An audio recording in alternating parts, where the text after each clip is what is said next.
नमस्कार विद्यार्थी मित्रांनो, मी सौ लीना अभिजित कपाटे गोखले एज्युकेशनच्या जयराम भैया स्कूलमध्ये सहाय्यक शिक्षिका म्हणून कार्यरत आहे. मागील भागामध्ये आपण विज्ञान आणि तंत्रज्ञान इयत्ता 9वीचा पाठ क्रमांक 10 माहिती संप्रेषण तंत्रज्ञान प्रगतीची नवी दिशा याविषयी मागील भागामध्ये 2 मुद्दे आपण बघितले, इनपुट साधने, आउटपुट साधने. आणि आता तिसरा जो मुद्दा आहे तो आहे मेमरी साधने आणि चौथा मुद्दा आज बघणार आहोत प्रोसेसिंग साधने. तर ह्या 2 मुद्द्यांचा आज आपण या भागामध्ये अभ्यास करणार आहोत. यामध्ये सर्वात महत्त्वाचा मुद्दा म्हणजे संगणक आणि त्याचे मेमरी साधनं कोणते. तर मेमरी म्हणजे काय, तर संगणकात ज्यामध्ये सूचना किंवा माहिती साठवली जाते त्यालाच मेमरी असं म्हणतात. हा संगणकाचा पहिला महत्त्वाचा घटक आहे की ज्यामध्ये माहिती साठवली जाते. जसं आपल्या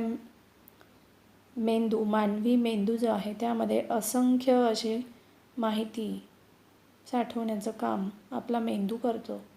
त्याच पद्धतीने या संगणकातही मेमरी असते की जी माहिती आपण पुरवतो ती साठवण्याचं काम किंवा त्याला जशा सूचना देऊ ते साठवण्याचं काम या मेमरीमध्ये केलं जातं.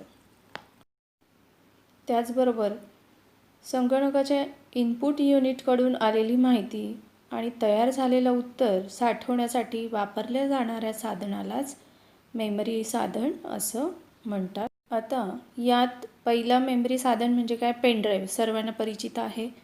कोणत्याही प्रकारचं माहिती असेल, गाणं असेल किंवा इतर कार्यालयीन कुठलीही माहिती आपण पेनड्राईव्हमध्ये घेतो.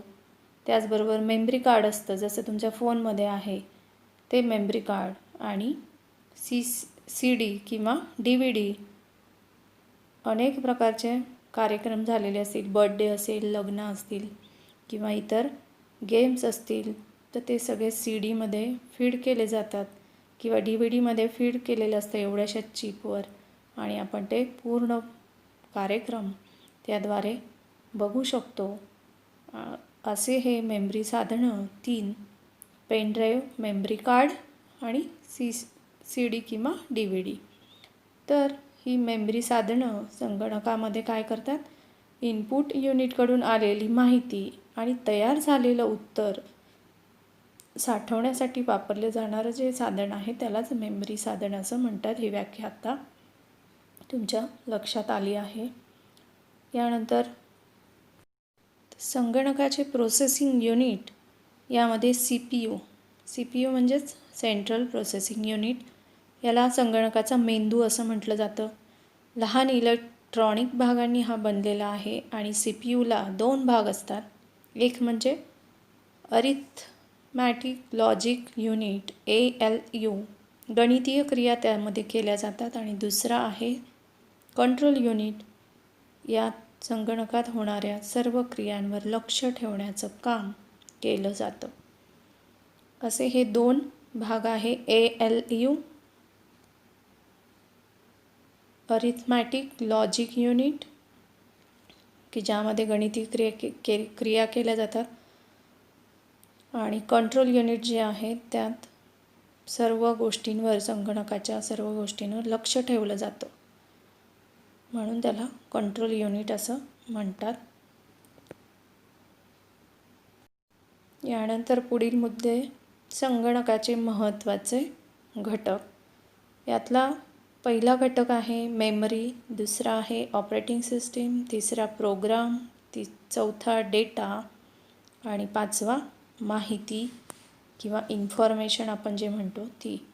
तर यातला पहिला घटक जो आहे तो मेमरी, यामध्ये मुख्यत्वे सूचना आणि माहिती साठवली जाते. त्यानंतर दुसरा घटक म्हणजे ऑपरेटिंग सिस्टीम की ज्यामध्ये संगणक व संगणकावर काम करणारा व्यक्ती यांच्यात सुसंवाद होतो. तिसरा घटक आहे प्रोग्राममध्ये संगणकास सूचनांचा संच म्हणजेच प्रोग्राम होय. आणि प्रोग्राम्सलाच काय म्हणतात, सॉफ्टवेअर असंही म्हटलं जातं. त्यानंतर चौथा मुद्दा आहे डेटा. यामध्ये कोणते अंक किंवा मजकूर, ध्वनी, चित्र या स्वरूपातील जी कच्ची माहिती असते त्यालाच डेटा असं म्हणतात. आणि ही प्रक्रिया न केलेली असंस्कारित माहिती तिलाच डेटा असं म्हटलं जातं, की ज्याच्यावर कुठल्याही प्रकारची प्रोसेस झालेली नाही आहे, त्याला कुठलाही अर्थ तोपर्यंत प्राप्त झालेला नसतो. त्यानंतर पाचवा मुद्दा आहे माहिती किंवा इन्फॉर्मेशन, की डेटावर प्रक्रिया करून त्यातून विशिष्ट असा अर्थ प्राप्त झाल्यानंतरच त्या डेटाचे माहितीमध्ये रूपांतर होत असतं. कुठलीही कच्ची रफ माहिती तुम्ही जेव्हा त्याच्यात टाकतात तेव्हा त्याला कुठल्याही प्रकारची विशिष्ट अर्थ नसतो, परंतु जेव्हा त्याच्यावर प्रक्रिया केली जाते त्यालाच प्रोग्राम असं म्हणतात. कमांड सेट किंवा प्रक्रिया होते आणि मग त्या डेटाला माहितीचं रूप प्राप्त होत असतं. तर यामध्ये संगणकाचे विविध भाग तुम्हाला दिसत आहे. मेमरी, ऑपरेटिंग सिस्टीम, एक संगणक चालक आहे, तो ऑपरेट करतो आहे. त्यामध्ये प्रोग्राम किंवा कमांड सेट तो देतो आहे कम्प्युटरला. त्यानंतर डेटा, माहिती, इन्फॉर्मेशन याद्वारे कीबोर्डद्वारे तो कम्प्युटरमध्ये टाकतो. त्यानंतर संगणकाची मेमरी ती स्टोअर केली जाते. डेटा जो आहे ती सूचना, माहिती जी आहे ती जमा केली जाते, त्यालाच स्मृती किंवा संगणकाची मेमरी असं म्हणतात. तर संगणकात 2 प्रकारची मेमरी आहे. पहिलं आहे इंटरनल प्रायमरी म्हणजेच प्राथमिक मेमरी, त्यालाच रॅम असं म्हणतात, RAM. आणि दुसरा आहे मेमरीचा रॉम. हा इंटरनल मेमरीचेच 2 भाग पडलेले. त्यानंतर दुसरा प्रकार आहे एक्सटर्नल म्हणजे सेकंडरी, दुय्यम. यामध्ये hard disk, compact disk, floppy disk आणि पेन ड्राईव्ह इत्यादी साधनांचा या ठिकाणी एक्सटर्नल मेमरीमध्ये समावेश होतो. तर इथे तुम्हाला मदर बोर्ड दिसतो आहे. तर ही माहिती रॅम किंवा रँडम असेस मेमरी, इंग्लिशमध्ये त्याला इंटरनल मेमरीलाच रँडम असेस मेमरी हा एक प्रकार पडला आहे, त्यालाच रॅम असं म्हणतात. आणि दुसरा जो प्रकार आहे त्याला म्हणतात रीड ओन्ली मेमरी, ROM.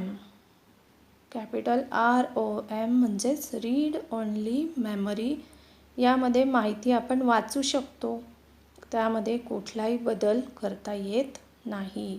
एकदा जर फीड केलं तर ते तसंच राहतं, त्याच्यामध्ये आपल्याला कुठल्याही चेंजेस करता येत नाही. फक्त ती आपण माहिती जी आहे ती कायम स्वरूपाची असते. एकदा फीड केली की ती कायम असणार, म्हणून त्याला रीड ओन्ली मेमरी असं म्हटलं जातं. यानंतर पुढची जी मेमरी आहे, दुसरा प्रकार एक्सटर्नल किंवा सेकंडरी मेमरी आपण त्याला म्हणतो, की ज्यामध्ये माहिती साठवण्यासाठी hard disk, floppy disk, optical CD, DVD, pen drive, compact disk यांचा उपयोग केलेला असतो. कम्प्युटरमध्ये आपण जी माहिती फीड केलेली असते, बघा इथे दिसतंय तुम्हाला डेटा, त्यालाच म्हणतो आपण. किंवा एखादा मजकूर टाईप केलेला असेल तर त्याला चित्र स्वरूपात कच्ची सामग्री म्हणतो. त्याच्यावर कुठल्याही प्रकारची प्रक्रिया केलेली नाही आहे, त्यामुळे आपल्याला त्याचा कुठलाही अर्थ लावता येत नाही. म्हणून पुढचा जो महत्त्वाचा घटक आहे तो आहे माहिती किंवा अन्वयार्थ प्राप्त करण्यासाठी त्या डेटावर आपल्याला प्रक्रिया करणं गरजेचं आहे, तेव्हाच ते कच्च्या सामग्रीचं माहितीमध्ये रूपांतरण होतं. ही कच्ची सामग्री आहे इथे दाखवली आहे तुम्हाला, की ज्याचा कुठल्याही प्रकारचा अर्थ आपल्याला मिळत नाही. जेव्हा प्रक्रिया होते तेव्हा त्याला अर्थ मिळतो.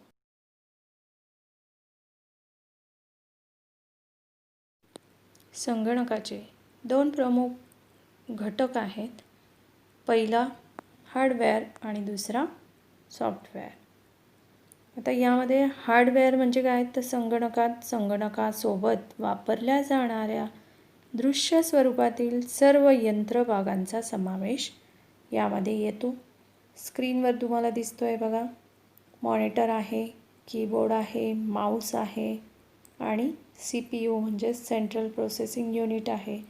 या सर्वांचा यंत्रभागांचा समावेश या हार्डवेअरमध्ये होतो. तर दुसरा प्रमुख घटक म्हणजे सॉफ्टवेअर. यामध्ये संगणकाला जी माहिती आपण देतो, जी आज्ञा देतो, जे टाईप केलं जातं त्याच पद्धतीने त्यामध्ये माहिती तुम्हाला मिळते, त्याला आपण म्हणतो आहे सॉफ्टवेअर. आता सॉफ्टवेअरचे पुन्हा दोन प्रकार पडतात, यंत्रणा आज्ञावली आणि उपयोजन आज्ञावली. यंत्रणा आज्ञावली म्हणजे ऑपरेटिंग सिस्टीम आणि युटिलिटी सॉफ्टवेअर.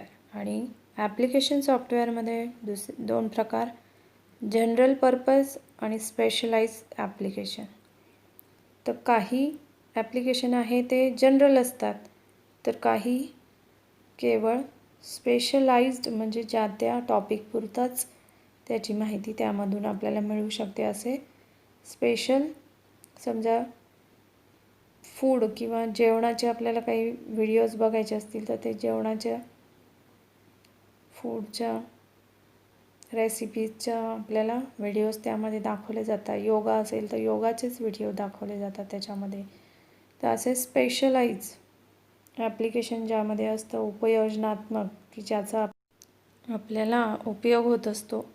आणि जनरल पर्पज म्हणजे की ज्याच्यामध्ये सर्व प्रकारची माहिती, कुठल्याही प्रकारची जनरल माहिती आपण गुगलवर टाईप केलं तर आपल्याला ह्या गुगल क्रोममधून जनरल कुठल्याही प्रकारची माहिती त्यामधून मिळू शकते. असे हे ॲप्लिकेशन सॉफ्टवेअर आहे. आणि सिस्टीम सॉफ्टवेअरमध्ये फक्त ऑपरेटिंग सिस्टीम काय आहे आणि युटिलिटी सॉफ्टवेअर म्हणजे ज्याच्यामध्ये युजेस आपल्याला भरपूर आहे असं सॉफ्टवेअर आहे. हे सिस्टीम सॉफ्टवेअरमध्ये आपल्याला मिळत असतं. सॉफ्टवेअरचे प्रकार दिलेले आहेत, operating system, utility software, general purpose application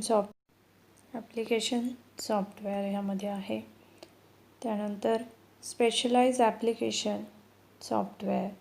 तर ह्याचे प्रत्येकाचे उदाहरणं तर ऑपरेटिंग सिस्टीममध्ये डॉस, युनिक्स, विंडोज, युटिलिटीमध्ये trouble shooting, antivirus, backup, uninstall इत्यादींचा समावेश होतो की ज्याचा आपल्याला उपयोग होत असतो. जनरल पर्पजमध्ये Word, Excel, PowerPoint, browser, database इत्यादी उदाहरणं सांगता येतील. आणि स्पेशलाइजमध्ये graphics, web, authoring, search engines इत्यादींचा समावेश होत असतो. यानंतर पुढील भागात आपण MS ऑफिस बघणार आहोत, भाग 3. नंतर बघूया. आज इथेच थांबूया. धन्यवाद.